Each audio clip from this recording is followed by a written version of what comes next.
This familiar-looking medical helicopter has just completed a critical care transfer of a patient from one hospital to another, and they are headed home to their base. When they get close to their base, the pilot circles the base 3 times and then starts his final approach, when all of a sudden, the entire aircraft comes apart in the air.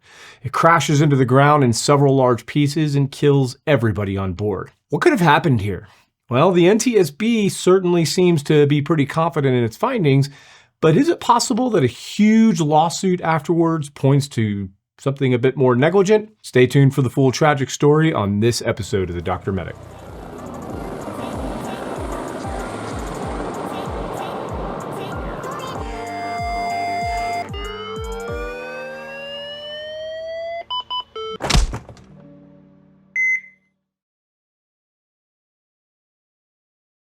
Now, the operator in this case was Air Evac Lifeteam, which is a subsidiary company of the much larger medical transport company known as Global Medical Response, or GMR. Now, Air Evac is a huge company with origins going all the way back to the mid-'80s, with one of the big things that separated Air Evac from other operators was their single airframe business model, where all of the medical helicopters for basically roughly 30 years were one version or another of the very rugged Bell 206 Long Ranger. However, in the last 10 to 15 years, Air Evac has expanded their fleet to include quite a few Bell 407s, as well as several EC-130s and 2 or 3 EC-135s. Now, if we just look at the quantity, Air Evac Lifeteam is certainly no stranger to fatal air ambulance crashes, as they have had many fatal crashes in the last 40 years, all of them, I believe, in the Bell 206. Does this somehow mean that Air Evac is unsafe, or that the Bell 206 is somehow unsafe or not fit for air medical? Well, I think we will have to leave that answer to another video, but the short of it is that they have made almost 8,000 Bell 206s, and Air Evac Lifeteam themselves flies probably more flight hours than any other air ambulance service in the world, with hundreds of aircraft in their fleet and more than 150 bases from the Appalachian Mountain Range in the east all the way over here to Texas and Oklahoma in the west. So, as it is with all data, the statistics matter. And I think we'll do a deeper dive into those stats in a future video. But for now, what's important for this story is the history of the Bell 206 with Air Evac, specifically 2 items.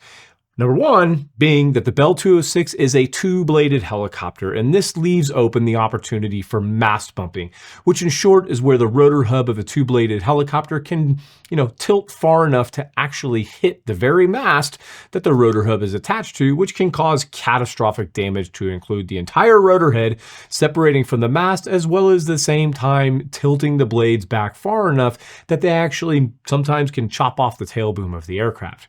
This can be caused by certain negative G maneuvers from the pilot or any number of just extreme inputs from the cyclic and collective. Now, this is a drastically abbreviated explanation of mast bumping, but the point is that on a 2-bladed semi-rigid rotor head system, it is possible, and it has happened, for the rotor head to tilt far enough to hit the mast coming out of the transmission, and also far enough for the main rotor blades to strike the tail boom. Now, I did discuss many of the causes of mast bumping in the New York helicopter tours accident, so please refer to that video for maybe some more in-depth explanations. I'll make sure to put a link below. But the only one I really left out of that video on accident was really the possibility of a severe updraft, which is another item that can unload the main rotor blades, potentially leading to a mast bump. But sudden updrafts is not really relevant to this accident, so I'm kind of going to skip it, but I will post the New York City helicopter crash below, like I said, if you want to watch that one first. The second important item about the Bell 206 for this story is related to the massive alert service bulletin that was issued back in 2009 related to manufacturing issues that occurred on the Bell 206 blades during production, where some blades left the factory with voids in the bond between the main spars and the outer edge of the main rotor blades, which, if not discovered by the pilot or the mechanic, or even like on an x-ray, could and would lead to stress fractures that could cause the blade to fail in flight, leading to the separation of the blades, which would ultimately end up causing the helicopter to fall apart and fall out of the sky. Did this ever actually happen? Yes, it's happened several times across the world. And one of those times actually was with Air Evac Lifeteam just about 4 years prior to this accident with a flight out in Indiana where the blades did fail and come apart during the flight, killing the entire crew. Now, I did do a very thorough report on that accident as well and the blades themselves. So I'm gonna also post a link to that video below. And you might want to actually watch that video first to get an in-depth understanding of what the actual issue was with those blades before finishing this story. Now, the specific aircraft in this case is the Bell 206 L1 Plus Long Ranger with tail number November 114 Alpha Echo, which was built way back in 1980, which did have an Allison Rolls-Royce 250 C30P turbine engine, making about 650 horsepower. Now, there was a whopping almost 20,000 hours on this airframe, with its last inspection coming just about an hour before this accident. Now, technically, this aircraft was not certified for instrument flight, but it could actually fly in instrument conditions. But just because this aircraft can fly in instrument conditions in cases of an emergency, that does not mean that the aircraft should be flying in instrument conditions. For this particular helicopter at this particular company, the only time the helicopter would have been in instrument conditions is if the pilot inadvertently or not on purpose flew into conditions where they could no longer see out of the aircraft.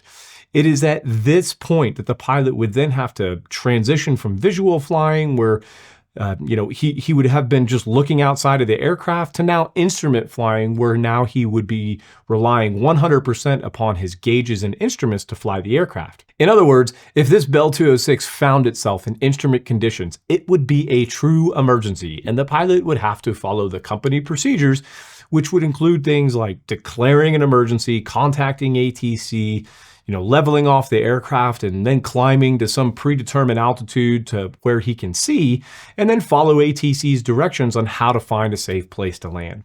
Now, not every operator has the exact same procedures, but in general, that's kind of how the process would go. But what's the best way to get out of instrument conditions? Well, to not get into them in the first place, but we will come back to that a little bit later in this story. Now, the pilot in this accident was 61-year-old Eddie Sizemore. Now, pay close attention as this pilot's flight records may play a big role in this story. Now, pilot Eddie held an airline transport pilot certificate with ratings for multi-engine aircraft, with type ratings for many Cessna aircraft, but also had a commercial helicopter pilot certificate and was instrument rated for helicopters. He did hold a second-class medical certificate, with the only restriction being that he needed to have corrective lenses or glasses. Now, pilot Eddie was hired on February 16th, 2013, which is less than 120 days prior to this accident, which this accident occurred on June 6th of 2013. Now, pilot Eddie did have a lot of hours, with a total of 4,877 total hours, with 1,902 of those hours coming in helicopters. But of those 1,902 hours in helicopters, over 1,600 of those hours came in a Bell 206, with the majority of them coming in an OH-58. Now, the OH-58 is it's a military helicopter that was originally based on the Bell 206, but now it's based on the Bell 407 today. But it was known more commonly as the Kiowa and is a reconnaissance aircraft designed for observation and utility work, but it also did have direct fire support. But pilot Eddie, he didn't fly this helicopter in the military. Instead, he flew the helicopter for local law enforcement in Kentucky, as the OH-58 was demilitarized and only transferred to the sheriff's department in order to be used under the auspices of public aircraft operations, or what some people just call public use. Well, what does public use even mean? Or as my kids say, what even does that mean? Well, the textbook definition of a public use helicopter, or any public use aircraft for that matter, would be an aircraft that is being operated either by or for some form of government entity, and specifically for an approved government function. Now, these types of operations can be just about anything government related, such as using the helicopter for firefighting or law enforcement operations, or even line and utility work. But what makes public use aircraft unique is that really nothing with the aircraft or even the pilot falls under FAA regulations, as the FAA regulates civil aviation in our country and not official government entities. Now, I have heard all sorts of different arguments from different pilots and operators and mechanics, even the military, related to whether or not a pilot's flight time during public use should be scrutinized differently due to the fact that they are not being regulated by the FAA, other than, of course, the actual aviation operations within the national airspace system. But contrary to some arguments that I've heard, public use flying, especially by big government agencies like states or large municipalities, still have to follow the rules and procedures that are set forth by their own entity and their own operator. I even heard from at least one operator who mentioned that public use flight time, it might be considered beneficial in the air ambulance world, as lots of public use time could be search and rescue or firefighting, which could be good experience for air ambulance operations. Now, remember, this accident took place back in 2013, and if a pilot applied for a job back then with lots of public use time, the operator or the employer could certainly recognize those public use hours, but at the time, the FAA did not. But as part of the FAA Reauthorization Act of 2018, the FAA did modify Title 14 of the CFRs to include aircraft under the direct operational control of forestry and fire protection agencies as public aircraft eligible for logging their flight times. Now, I'm not sure, though, if that applies to public use of law enforcement helicopters. It probably does, but the short of it means that as of 2018, flight time is flight time, and the hours in public use can count towards logging overall flight time. Does any of this even play a role in this story? I don't know. It might, but it's been brought up. It might not play a role, though, but I would welcome feedback in the comments below related to public use time and whether or not you feel that those hours are just as good as regular civil hours, or if they are worse, or maybe even if they are better in some circumstances. Either way, we're going to leave the rest of the pilot's history here for just a moment, and we will come back to it soon. Now, the closest weather reporting station was located about 20 miles to the west of Air Evac 109's base, and at 23:39 hours was reporting calm winds with just 2.5 miles visibility due to mist, scattered clouds way up at 8,000 feet, a temperature of 19 degrees Celsius, and a dew point also of 19 degrees Celsius. And as I have discussed on this channel many times before, in short, when the air temperature and the dew point temperature are equal, this means the air is 100% saturated and is at 100% humidity, which means the water in the air will condense into actual liquid water or droplets and give us fog. But as a reminder, this accident occurred at 23:15, which is just 24 minutes prior to the weather report. The report that was before the crash at 22:53 showed calm winds with 6 miles of visibility due to mist, with a temperature of 20 degrees and a dew point of 19. In other words, in this area, in this location, it was forecast that conditions were starting to become foggy, and pretty soon, things were probably going to get pretty foggy on the ground. Now, Air Evac Lifeteam's Base 109 received a call to transfer a patient from a smaller hospital in southeastern Kentucky to St. Joseph Hospital in London, Kentucky. The crew, they quickly drop off their patient and then head home and lift from St. Joseph's helipad at 22:59 and head due east back to their base on a flight that should really only take about 13 or 14 minutes. Now, upon arrival in the very small town of Manchester, Pilot Eddie performs a right-hand turn and circles the base, which is, it's perfectly common to recon for obstructions and maybe even to confirm wind direction on the ground, but this is their base. And Pilot Eddie, he should be extremely familiar with the area, but no big deal. But then Eddie circles the base again, and then he circles it for a third time before actually beginning his final approach to the base from the southeast. Now, as he begins his approach, Pilot Eddie can be heard on the radio asking the dispatcher to show them arriving at the base. Well, 9 Roger, show us arriving at the base. Then you can hear the dispatcher acknowledge. Air Evac 109 got you on final for base. Bear with me, but then, just a few seconds later, we hear this. No!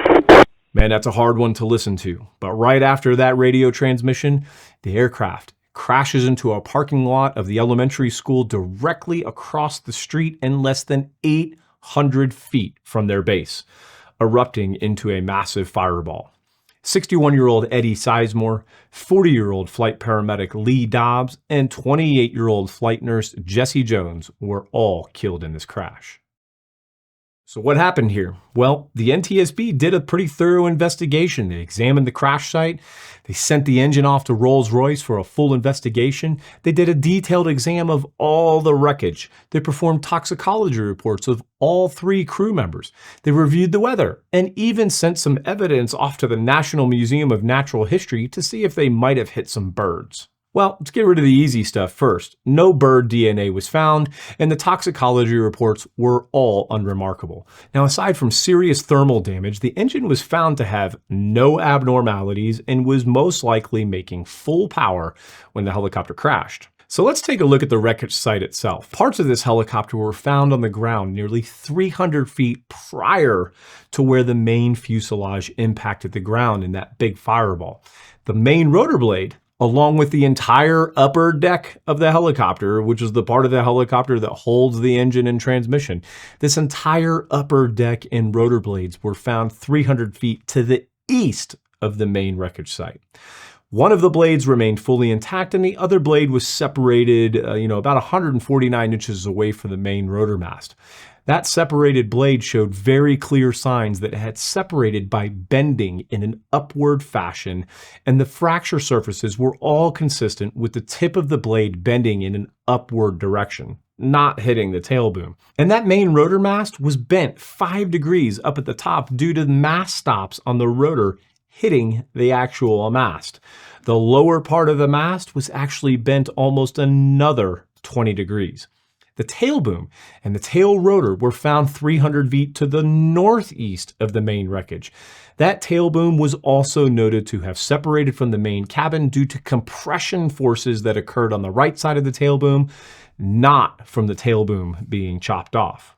So, at a minimum, the crash site tells us that at some point on final approach, something caused the main rotor blades to flap so much and for the hub to tilt so far that the mast was severely bumped, which bent the main rotor shaft and caused such massive overload forces to the entire structure of the helicopter that the main rotor hub, blades, and the transmission were ripped off the top of the helicopter, while those same forces caused the tail boom to fold in on itself, eventually separating it from the main cabin, leaving just the cabin itself with all 3 crew members inside to fall right out of the sky. So now that we know that the excessive flapping caused the rotor head to bump the mast and causing the aircraft to come apart, we now have to determine what in the world actually caused the mast itself to be bumped in the first place. Well, like I said, the mast bumping can be caused by several things, such as takeoffs and landings on a slope or some type of negative G pushover, which is probably the biggest one, and abrupt input on the controls. There are many reasons. Well, pilot Eddie certainly wasn't taking off or landing on a slope, and it would be kind of difficult to perform a negative G pushover just a few hundred feet off of the ground while on final approach. There also wasn't any type of updraft, and what does that leave us with? It leaves us with an abrupt input on the controls. Well, why would an experienced helicopter pilot at a very familiar location make such an abrupt input on the controls knowing how dangerous a maneuver this might be? Well, there were plenty of witnesses to the weather that evening, and they were located all around the crash site. You have one witness just a bit east of the crash site in the school who reported completely clear skies, and they didn't see any fog at all in the area. Another witness on the road just south of the accident also said skies were clear. But there was also a witness just to the north who said there was very dense fog, and there was a Kentucky state trooper who also reported very heavy fog just on the north side of the accident site. Now, these witness reports, along with the actual weather reports that were showing a temp and a dew point of 19 degrees, along with pilot Eddie's multiple reconnaissance flights, looking for his own base, tell us that pilot Eddie was having extreme trouble locating the base through patchy ground fog. Then, at some point during his final approach to the base, Pilot Eddie lost reference with the ground due to the fog, and he inadvertently entered instrument conditions.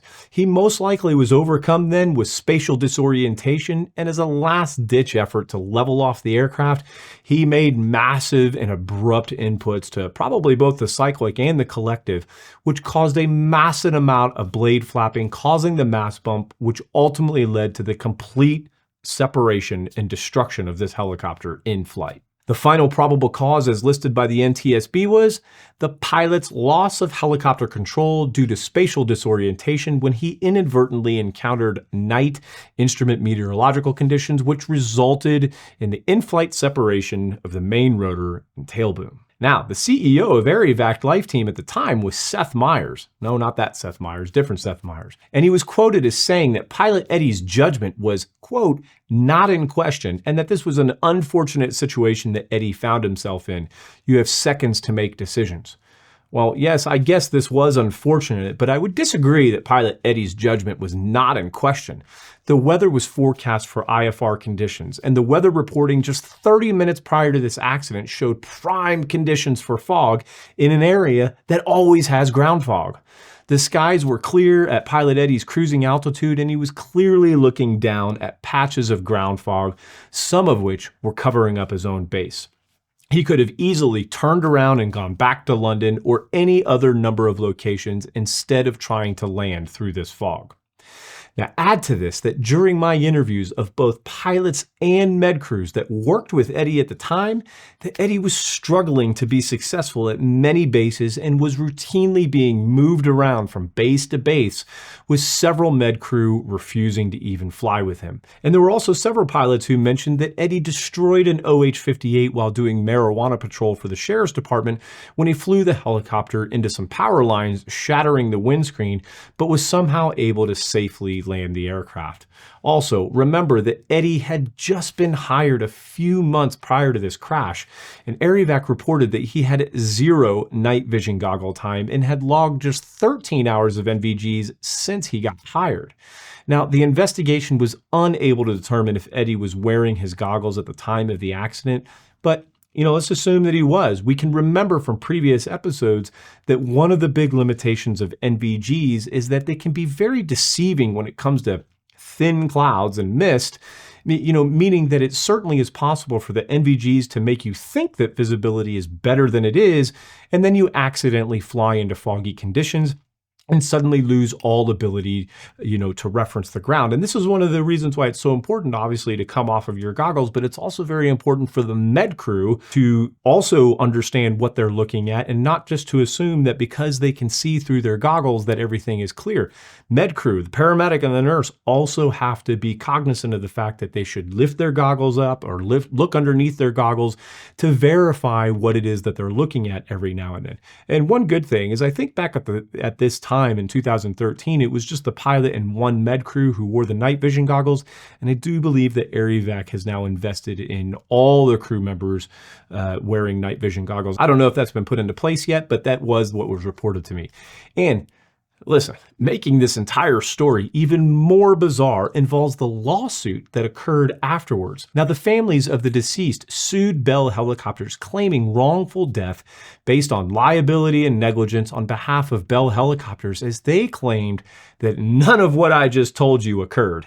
And instead, the entire accident was caused by defective helicopter blades that came apart during flight, causing the breakup of the aircraft. Now, it is well known that Bell did have a defective run of main rotor blades, as I made mention of earlier in this episode. However, the range of serial numbers were pretty specific, and the serial number for the broken blade in this accident was well beyond the lot of blades that were found to be defective in the original bulletin. Yet the plaintiffs contended that this one blade had a 4-inch void where no bonding material was present, which ultimately led to increased vibration in that blade, which ultimately led to a crack in the blade, which eventually failed during landing on the night of this accident and killed everybody. But it was never actually shown that there was a void in the blade, and the blade itself, after the crash, it actually sat around for nearly 6 months after the NTSB investigations, prior to any other party inspecting the areas for these voids. So what did that jury conclude in the lawsuit?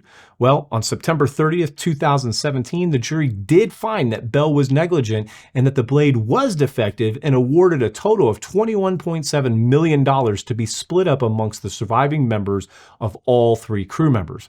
But the entire award was then thrown out in 2019 on appeal by Bell. The case was then tried again with a new trial set for August of 2022, but just before that trial commenced, the case was closed and Bell settled out of court with the families.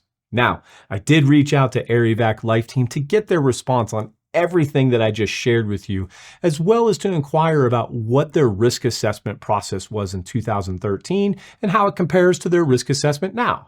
I also asked for the seatbelt policy for both 2013 and now, and I asked for that policy because it was found that both the flight paramedic and the flight nurse were not wearing their seatbelts in this accident. What was Air Evac's response? Well, aside from stating that they could not comment on the lawsuit, which certainly makes sense, they didn't provide any responses to any of the prior concerns about Pilot Eddie, nor did they provide the seatbelt or risk assessment policy for either 2013 or today. 3 lives lost, dozens of other lives affected, millions of dollars paid out. And due to what? What do you think? Do you think Pilot Eddie was a bit underqualified, was known to make poor decisions, and ultimately found himself in instrument conditions, became spatially disoriented, and then made frantic and aggressive inputs on the controls, causing this helicopter to disintegrate in the midair? Or was the blade defective? Now, one of these situations could have been prevented altogether by simply making a better decision, and the other one, the defective blade deal, is completely unpreventable by the pilot or crew, but either way, there has zero evidence to support it. Either way, especially you pilots out there, I'm very interested to know what you think. Which way do you think that this accident went? Definitely let me know in the comments below. But as always, everybody try to be nice to each other. Altitude is your friend. Say something nice today, and I will see you guys on the next episode.